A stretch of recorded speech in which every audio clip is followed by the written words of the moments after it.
গাৰ বিষ জৰা মন্ত্ৰ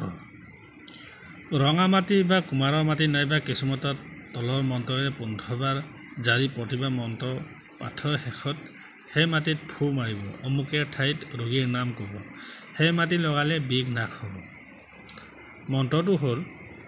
ৰাঙা মাটি চুলতি বাদ এতেকেতে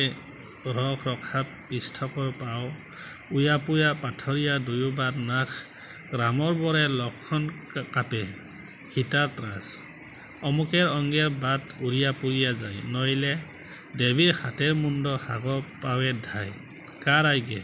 সিদ্ধিগুৰু শ্ৰীৰামেৰ আজ্ঞা শীঘ্ৰে যা ইয়াতে অমুকেৰ ঠাইত ইয়াত যে মই কৈছিলোঁ অমুকেৰ অংগেৰ বাট উৰিয়া পুৰিয়া যায় এই অমুকেৰ ঠাইত আপোনালোকে ৰোগীৰ নাম ক'ব বা যদি নিজে যাইছে তেতিয়াহ'লে নিজৰ নাম ক'ব নাইবা আন এটা উপায় আছে কচুপাতত পানী ভৰাই তলৰ মন্ত্ৰেৰে 17 বাৰ জাৰি প্ৰতিবাৰ মন্ত্ৰ শেষত পানীত ফু মাৰিব অমুকাৰ ঠাইত ৰোগীৰ নাম ক'ব সেই পানী ৰোগীক খাব দিব আৰু ৰোগীৰ চকু মুখে ঘঁহিব লাগিব মন্ত্ৰটো হ'ল বাটেৰ বাট জানলাম তোৰ জাতি অমাৱস্যা মঙলবাৰে তোৰ উৎপত্তি উইয়া বাট পুইয়া বাট জুইয়া বাট পাথৰীয়া বাট সহস্থিয়া বাট ৰাম বলেন শৰত লক্ষণ বলে চল চল অমুকাৰ অংগত থাকিয়া পৈল লংকাৰ পৰ সিদ্ধিগুৰু শ্ৰীৰামেৰ আজ্ঞা গংগা যমুনা ত্ৰিবেণী অমুকাৰ কাহিনী অমুকাৰ খণ্ডক থনামানি ইয়াতে যিমান অমুকাৰ বুলি মই কৈছিলোঁ বা কৈছোঁ এই গোটেইখিনিতে আপোনালোকে ৰোগীৰ নাম ক'ব বা নিজৰ নাম ক'ব ইয়াতে আমি অমুকা বুলি মই কোৱাৰ লগে লগে সেই অমুকাৰ ঠাইত আপোনালোকে সদায় মনত ৰাখিব যদি নিজে যাইছে নিজৰ নাম ক'ব বা যদি বেলেগৰ আপোনালোকে যাইছে বেলেগৰ নাম ক'ব আৰু এই মন্ত্ৰটো আপোনালোকে যেতিয়াই তেতিয়া ব্যৱহাৰ কৰিব পাৰে এইটো সিদ্ধি লাভ কৰিব বুলি কোনো কথা নাই কিন্তু